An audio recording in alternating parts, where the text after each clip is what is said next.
One of the most mysterious figures of our time, the face of the largest streaming scandal in history, a story like no other. Of course, I can only be talking about one man, whose name will undoubtedly stay in infamy for the remainder of time itself. Big Boland.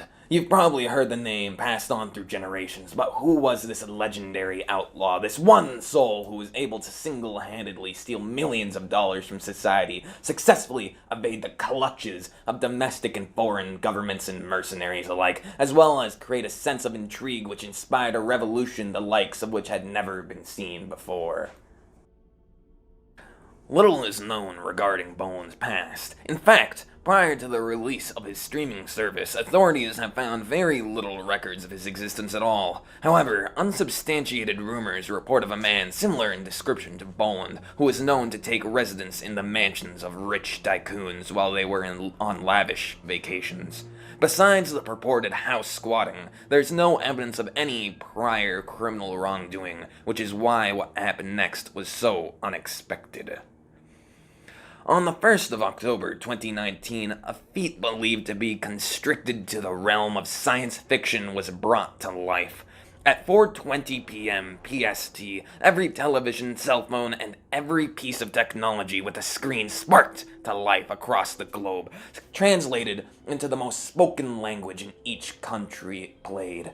They played what appeared to be a sort of infomercial with the sloppy creation and editing of a project made by high school students. The commercial advertised a streaming service entitled Big Boland's Blockbusters, which claimed to have different packages featuring the films of various actors and filmmakers such as Adam Sandler, Tobey Maguire, Jack Black, and Michael Bay, among others. Alarmingly, Boland had claimed to have 24/7 live stream to Sandler's house available on the service. It's unclear if this was true, although Sandler and his family were immediately brought into police custody for fear of their safety. The video also portrayed Boland wearing a blue t-shirt and a decorated music tie, as what can only be described as an all-knowing spirit or god who helps a young man that is angered by the lack of Adam Sandler's click on a different streaming service, Netflix. When the infomercial was completed, the devices went back to normal. The commercial had a link to a website. Big Boland's Blockbusters was real. However, the paywall was as intriguing as the existence of the service itself. Instead of listing a price, the site simply had a spot to enter credit card information. It is currently unknown exactly how many people fell victim to the scheme or were curious enough to try it, but complaints about the content of the service quickly spread across the internet.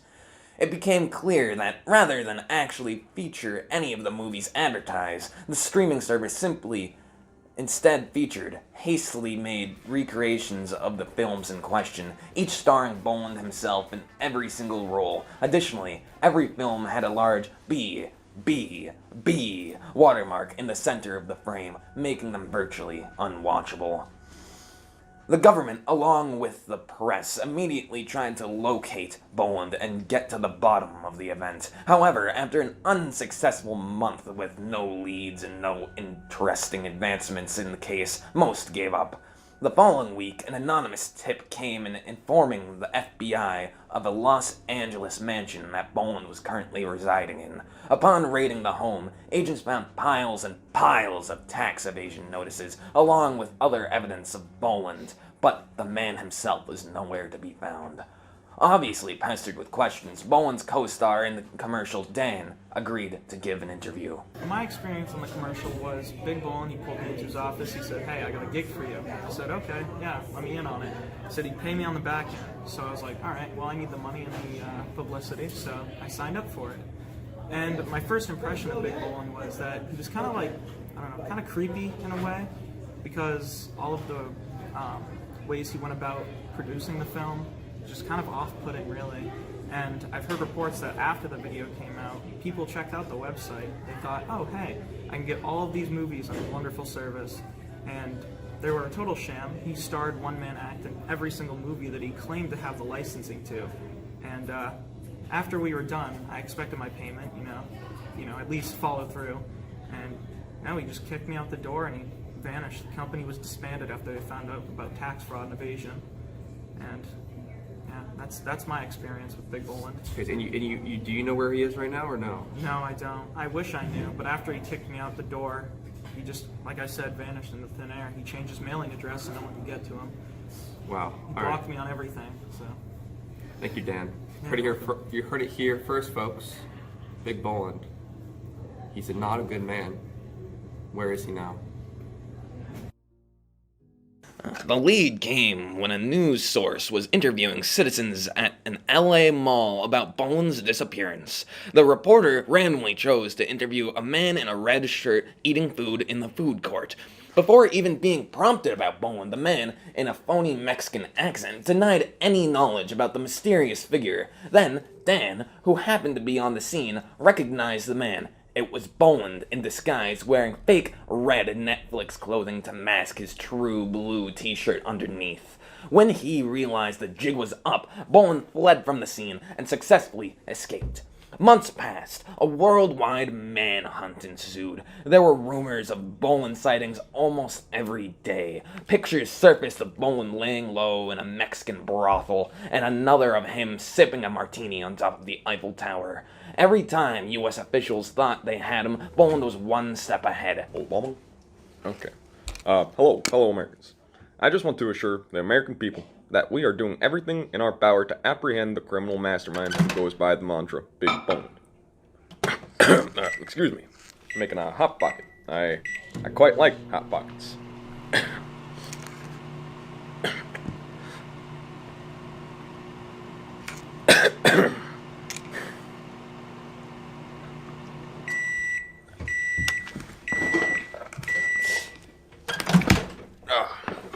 Anyways, don't fret, for we have things under control. But just be wary and keep a lookout for any suspicious Boland-like characters. The sheer magnitude of this criminal mastermind's escape has made us have to raise taxes in order to fund the military power to catch this big blue menace to society. While you're at it, make sure to check out Michelle and I's new Vine account, Obama Loves Memeing. Very funny. We're up to date on all the latest memes. I personally quite enjoy Bad Luck Brian's. Very, very funny. Damn Daniel. Ha ha. And even D's. But please keep a lookout for Big Boland, and maybe even keep a lookout for uploads to my new YouTube channel, Obama Gaming. That's where I upload all my FNAF Let's Plays. Other than that, stay indoors and blockade your doors. This man is known for breaking into houses. See ya, America. Time for Hot Pocket eating time. Woo yeah, ooh yeah, oh man. Tall tales about Boland's identity and exploits spread like wildfire. Boland is Banksy, said some. Boland is the Zodiac Killer, said others. Boland is my father, said a convicted madman. Infamous conspiracy theorist Jeff Stein had plenty of ideas about Boland's disappearance. The following video was posted on Reddit. Hello, fellow believers. It is I, Minion Lover 9. And I have something to share with you. I made a Reddit post earlier, but I feel video format will reach the masses even better. So, here it goes. I have been following the Big Boland case ever since the beginning. I am an avid member of all Big Boland related subreddits, and I have over 300,000 karma. Actually, I quite like Reddit. I believe it is the best social media. So much better than iFunny, Instagram, Facebook, and even Twitter. I've been tracking Boland through his infamous Reddit posts. He treats his life like some sort of game, only on occasion giving us some obscure link or some kind of r/cursed images worthy picture. I often find people making fun of us, the believers, on other subreddits, such as r/whoosh, but I haven't lost hope in this case. We will find Boland. Despite the rampant rumors, little progress was made regarding Boland's capture. Many were getting ready to abandon the costly search, that is, until the afternoon of April 4th, 2022. On this date, the United States received a tip from executives behind the website FarmersOnly.com, a famous dating site for farmers and ranchers.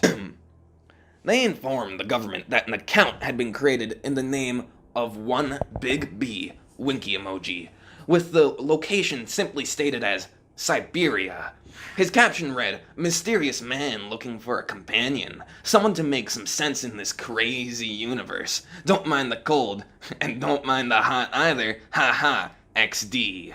After sending a team of investigators to the region, they found that Boland had constructed an enormous farmhouse deep within the Siberian Arctic, where he seemed to be attempting to live a peaceful life until the end of his days. The next issue was bringing him in. It was found that Boland had protected his residence by surrounding it with Home Alone-style booby traps. U.S. military forces lost hundreds of soldiers to Arctic sinkholes, hypothermia, and starvation.